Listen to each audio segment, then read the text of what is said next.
Assalamualaikum warahmatullahi wabarakatuh. Perkenalkan, nama saya Dinda Aprilia dengan NIM 1823476, Prodi Perpustakaan dan Ilmu Informasi. Baiklah, di sini saya akan menjelaskan sebuah artikel dengan judul Perpustakaan dan Pustakawan Era Revolusi Industri 4.0, Perspektif Perpustakaan Perguruan Tinggi. Pertama, saya akan menjelaskan apa itu revolusi industri. Revolusi industri merupakan perubahan besar dan radikal terhadap cara manusia memproduksi barang. Perubahan besar ini sudah terjadi 3 kali, yaitu yang pertama terjadi pada tahun 1750-an, dikenal dengan revolusi industri 1.0. Yang kedua terjadi pada awal abad ke-20 yang kita kenal dengan revolusi industri 2.0.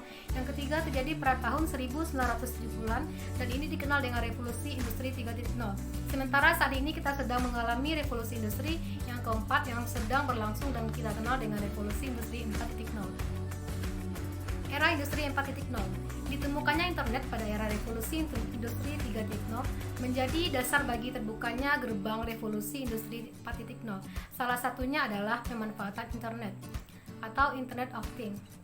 Revolusi industri 4.0 menerapkan konsep otomatisasi yang dilakukan oleh mesin tanpa memerlukan tenaga manusia dalam penerapannya, di mana hal tersebut merupakan hal vital yang dibutuhkan oleh para pelaku industri demi efisiensi waktu, tenaga kerja, dan biaya. Penerapan revolusi industri 4.0 di pabrik-pabrik saat ini juga dikenal dengan istilah smart factory. Ada 4 hal penting yang menandai perkembangan industri 4.0, yaitu sistem siberfisik, internet untuk segala, komputasi awan, dan komputasi kognitif. Era revolusi industri 4.0 ini terjadi pada masa di mana internet menjadi suatu keniscayaan. Internet menjadi suatu yang harus digunakan sehari-hari. Dengan demikian, maka terjadi perubahan perilaku masyarakat yang semakin terbiasa dengan penggunaan teknologi informasi, menuntut layanan yang serba cepat dan lebih bersifat aktif. Generasi yang hidup pada masa ini disebut sebagai generasi milenial atau orang menyebutnya generasi Y. Dampak revolusi industri 4.0 terhadap perpustakaan ada berbagai macam. Yang pertama, terhadap pengadaan bahan perpustakaan. Pengadaan dimulai dari survei kebutuhan pemustaka. Dari hasil survei tersebut, kemudian diseleksi dan dilakukan proses pengadaannya.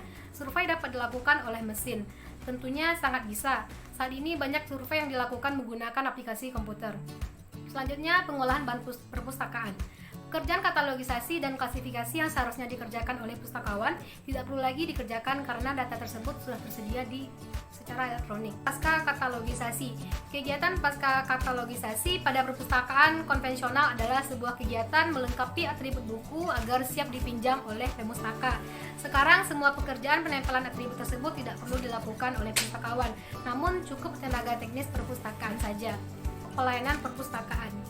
Pelayanan perpustakaan konvensional yang kita kenal selama ini ada 2 kelompok besar, yaitu pelayanan sirkulasi dan pelayanan referensi.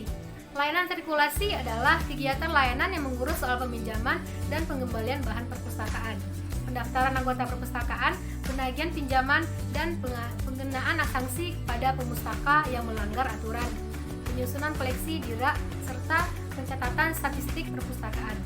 Jika layanan tersebut sudah diotomatiskan, maka pada layanan tersebut tidak diperlukan lagi pustakawan. Yang kedua adalah layanan referensi.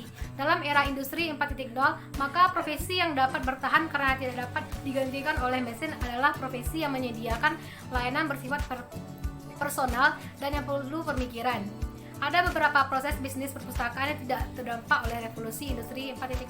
Di antaranya adalah pekerjaan yang bersifat personal dan yang memerlukan pemikiran. Pekerjaan yang bersifat personal ini antara lain bimbingan pemakai dan literasi informasi. Agar proses bisnis perpustakaan yang bersifat personal tersebut dapat dijalankan dengan baik, maka pustakawan harus dipersiapkan, terutama kompetensinya perlu ditingkatkan atau capacity building. Misalnya saja, pustakawan harus bisa menulis, harus mampu mengajar, harus mampu berkomunikasi dengan baik, agar layanan-layanan yang dapat sesuai dengan tuntutan pemakai perpustakaan masa era industri 4.0 dapat disediakan dengan baik oleh perpustakaan. Maka pustakawan yang menjadi motor utama perpustakaan, selain memiliki kompetensi dasar kepustakawanan, dia juga harus memiliki kemampuan lain. Sekian penjelasan dari saya.